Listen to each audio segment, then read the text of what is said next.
Hello दोस्तों, मैं हूं आपका दोस्त सुधीर। आज मैं आपको ऐसे केस के बारे में बताने जा रहा हूं जिसे सुनकर आपके रोंगटे खड़े हो जाएंगे।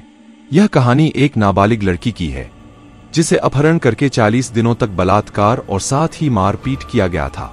तो चलिए शुरू से समझते हैं कि इसके साथ आखिर हुआ क्या था।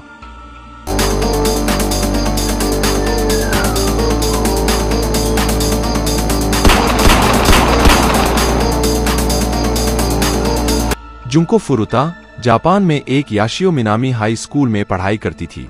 वह एक सुंदर और बुद्धिमान लड़की थी जिसे लोग बहुत पसंद करते थे। इससे कुछ लोगों को जलन भी होती थी।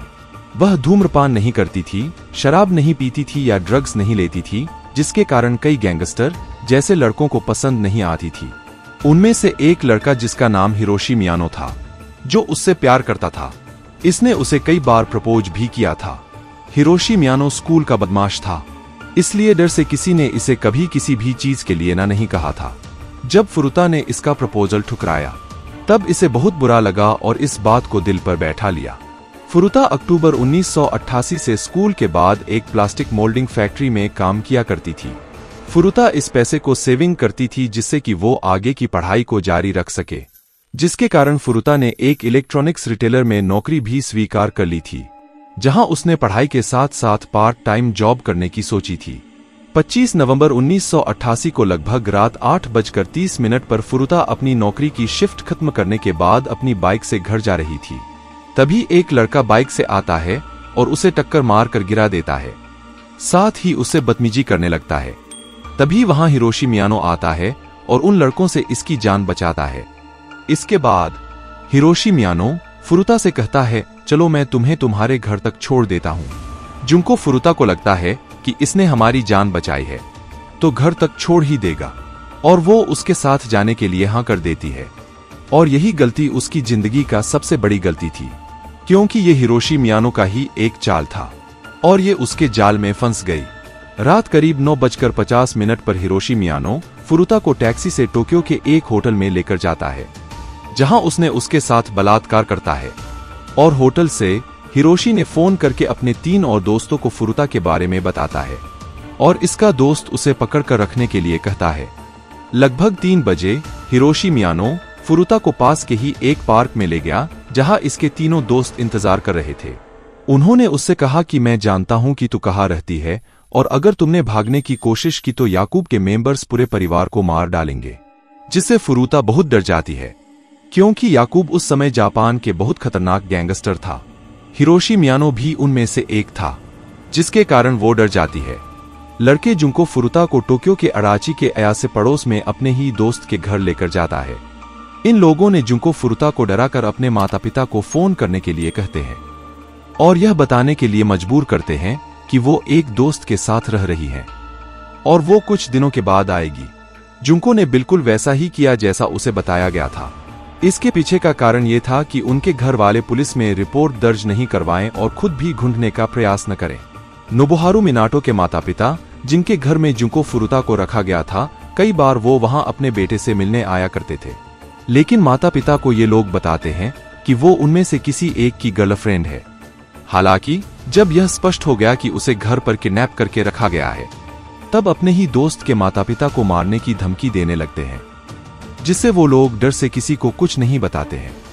जुंको फुरुता को अपहरण करने के बाद 44 दिनों तक उन लोगों ने हैवानियत की सारे हदें पार कर देते हैं।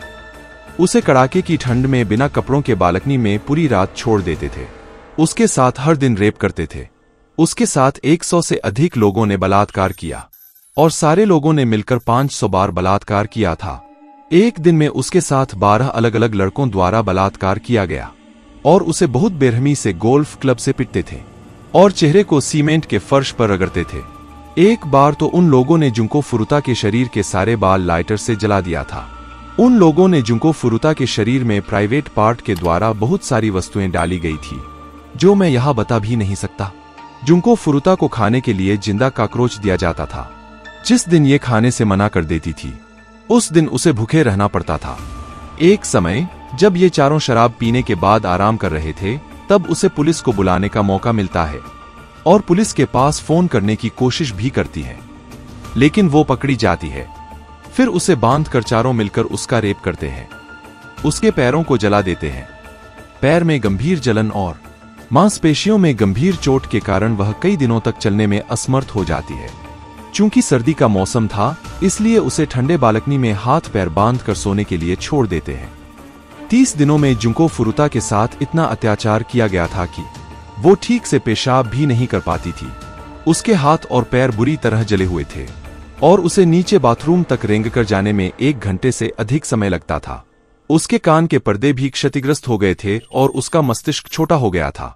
4 जनवरी 1989 को उन लोगों ने फुरुता को एक महजोंग नाम का गेम खेलने के लिए कहते हैं, जिसमें फुरुता जीत जाती है। हारने के बाद मियानो ने फुरुता पर अपना हार का गुस्सा निकालने के लिए उसे पिटते हैं। एक मोमबत्ती जलाते हैं और उसके चेहरे पर गर्म मोम टपकाते हैं। उसकी पलकों पर 2 छोटी मोमबत्तियां रख देते हैं और उसे लात मारने लगते हैं। चूंकि उसके बहुत अधिक खून बह रहा था, इसके बाद भी उन्होंने उसे पीटना बंद नहीं करते हैं और उसके पेट पर कई बार लोहे की एक्सरसाइज बॉल गिरा देते हैं। 2 घंटे बाद फुरुता घावों के कारण दम तोड़ देती है। उसकी मृत्यु के 24 घंटे बाद उसके शरीर को कंबल में लपेटकर 210 लीटर के ड्रम में डालकर उसे गीले कंक्रीट से भर देते हैं। लगभग 8 बजे ड्रम को टोक्यो के एक जंगल में ले जाकर फेंक देते हैं। 23 जनवरी 1989 को पुलिस मियानो और ओगुरा को एक 19 वर्षीय लड़की के साथ सामूहिक बलात्कार के आरोप में गिरफ्तार करती है, जिसे उन्होंने दिसंबर में अपहरण कर लिया था। 29 मार्च को 2 पुलिस अधिकारी उनसे पूछताछ करने आए क्योंकि उनके पते पर महिलाओं के अंडरवियर मिला था। मियानो को लगता है कि पुलिस सब कुछ जान चुकी है, इसलिए फुरुता के बारे में पुलिस को सब कुछ बता देता है। लेकिन पुलिस ये सब सुनकर हैरान रह जाते हैं, क्योंकि पुलिस तो कोई और लड़की के बारे में पूछताछ करने आई थी और ये केस उसके लिए बिल्कुल नया था। खैर, जुंको फुरुता के शव को पुलिस अपने कब्जे में लेकर मुकदमा दर्ज करती है। आरोपी नाबालिग था, इसलिए जापानी अदालत ने उन 4 मुख्य आरोपी के नाम छिपा देती है, जिन्होंने जुंको फुरुता का बलात्कार और हत्या कर दी थी। इसलिए वहां के सारे लोग बहुत गुस्से में थे और इसी गुस्से में आकर वहां के पत्रकारों ने उन सब का नाम को अखबार में छाप देते हैं। पत्रकारों का कहना था कि उन्होंने जुंको फुरुता के साथ जो किया, उसके बाद वे अपने मानवाधिकारों की रक्षा क्या, वो किसी भी अधिकार के लायक नहीं है। 4 अपराधियों को गिरफ्तार कर लिया जाता है और उन पर मुकदमा चलाया जाता है, लेकिन अपराध के समय सभी नाबालिग थे, इसलिए उन पर नाबालिगों की तरह ही मुकदमा चलाया जाता है। हालांकि उनके अपराधों की गंभीरता को देखते हुए उन्हें दी गई सजाएं बहुत कम थीं।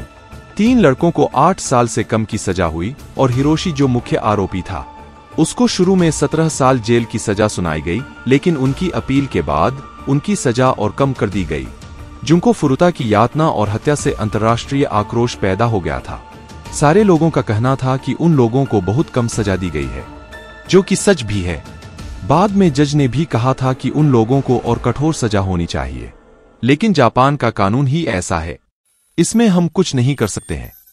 2004 की जापानी फिल्म कंक्रीट भी उन घटनाओं पर आधारित है जिनके कारण जुंको फुरुता की हत्या हुई थी।